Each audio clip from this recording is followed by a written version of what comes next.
Сәлеметсіздер ме оқушылар? Қош келдіңдер. Бүгін геометриядан 8-ші сыныптың 3-ші тоқсандағы 2-ші сабағы параллелограммның ауданы деген тақырыпты қарастырамыз. Каналға подписать еткенді ұмытпаңдар. Параллелограммның ауданын табу үшін алдындағы өткен тіктөртбұрыштың ауданның формуласы көмекке келеді екен. Яғни параллелограммның ауданын табу үшін, алдарыңызда көріп отырған суреттегі секілді параллелограммды сурет төртбұрышқа дейін толықтырамыз. Сол кезде біздің параллелограммның ауданы S тең А көбейту H, яғни биіктікті ұзындығына көбейткенге тең болады екен.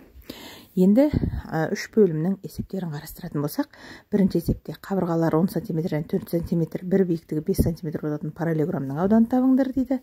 Қабырғасы 5, биіктігі 4 болатын ромбының ауданын табыңдар дейді.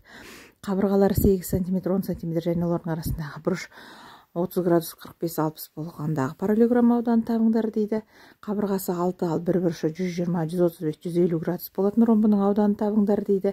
Және суретте берілген тең шамалы параллелограммды көрсетіңдер дейді. Енді бірінші есепте АОЦ-да параллелограмма берілген. Олың параллелограммның қарама қарсы қабырғалары енді 10 см және 4 см екі қабырғасы беріліп тұр, және биіктігі 5 см беріліп тұр.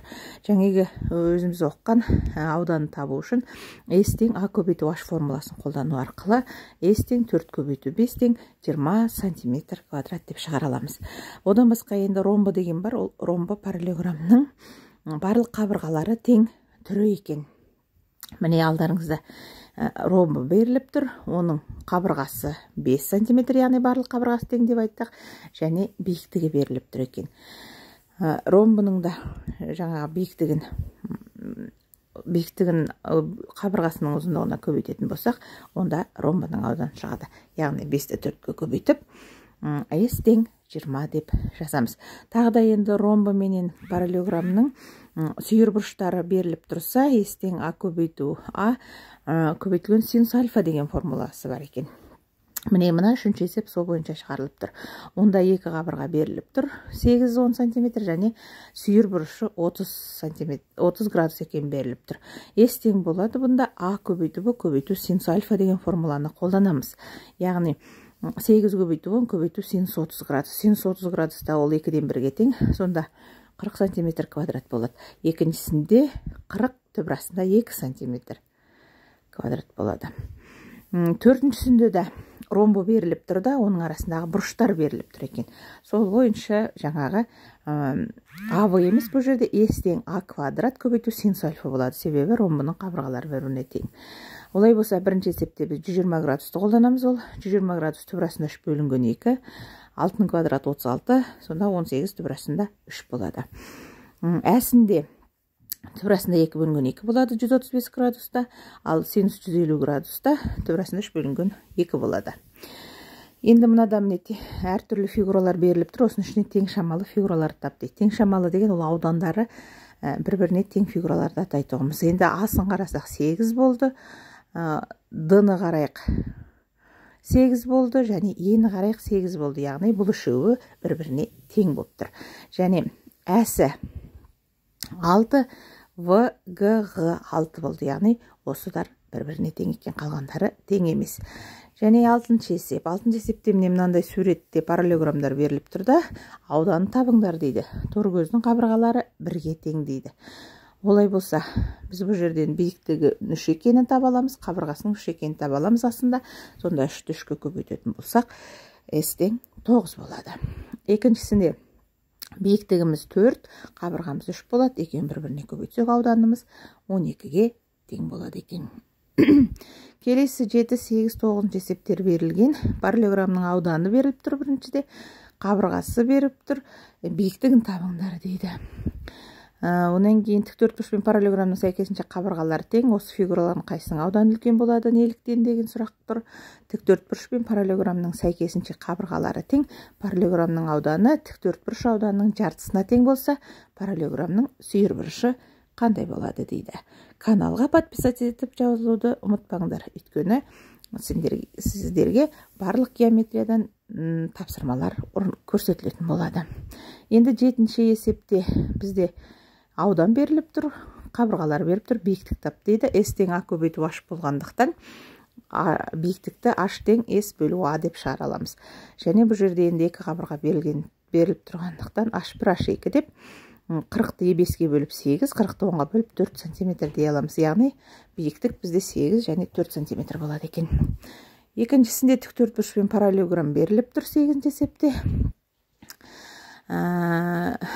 Енді осылардың қайсысы үлкен дейді. Енді бұл жерде қарап тұрсақ, тіктөртбұрыштың ауданын табу үшін ұзындық пен енін көбейтеміз, ал параллелограмдыкінде ұзындық пен биіктігін көбейтеді екенбіз. Екі қабырғасы көбейтіліп тұр тіктөртбұрыштың. Сондықтан тіктөртбұрыштың ауданы үлкен болады екен. Лайк басып, комментарий жазуды ұмытпаңыздар. 9-ші есепте де параллелограмм мен тіктөртбұрыш беріліп тұр. Бұлардың қабырғалары бір-біріне тең дейді.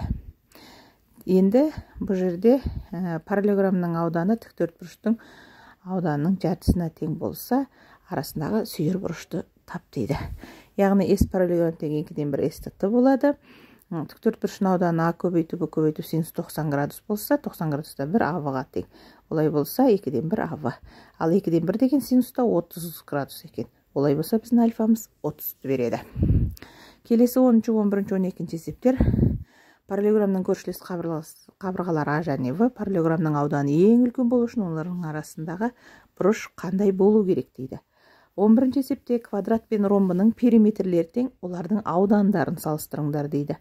Ал 12-ші есепте квадрат пен ромбының қабырғалары тең, ромбының ауданы квадрат ауданының жартысына тең болса, оның сүйір бұрышын табыңдар дейді. Енді 10-ші есепте АВ параллелограммның қабырғалары S параллелограмм үлкен дейді. Альфа бұрышты табу керек. Қай уақытта, яғни параллелограмм ауданы үлкен болады дейді. Енді бұл жерде S альфа тең болады, А квадрат көбейтілген синус альфа деп аламыз. Өйткені ең үлкен мәнді синус альфа ол 1 болғанда қабылдайды. Яғни синус альфа 1 ол 90 градусты береді. Яғни бұл шаршы болады. Сонда альфамыз 90 градусты беріп тұр. Келесі 11-ші есепте квадрат пенен ромбо берілген, олардың қабырғалары тең болып тұр 4-ға. Енді осы жаңағы екеуінің аудандарын салыстырыңдар дейді.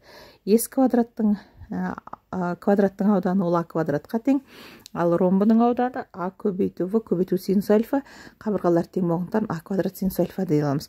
Бұдан шығатын қорытынды ромбының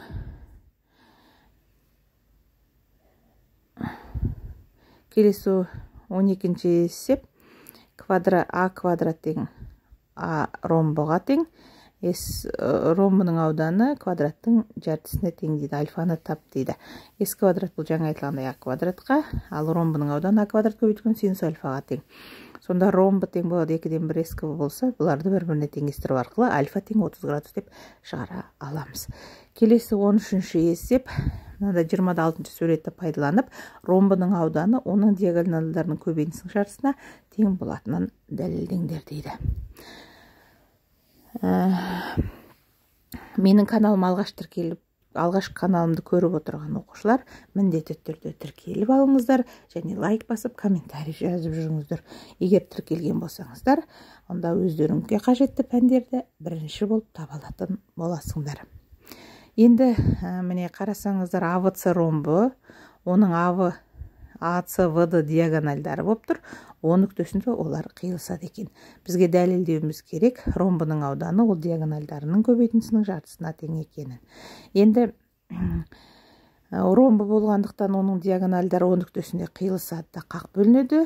Яғни осы диагоналдар арқылы ромб 2 үшбұрышқа бөлініп тұр. Олай болса біз үшбұрыштың ауданы 2 көбейту 2 үшбұрышқа теңдей аламыз да, сол арқылы шығарады екенбіз.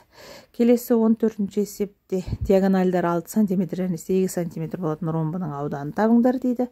Ал 15-ші есепте мына суреттегі 4 кескінделген төртбұрыштан ауданның табыңдар дейді. Торқоздың қабырғалары бірге тең.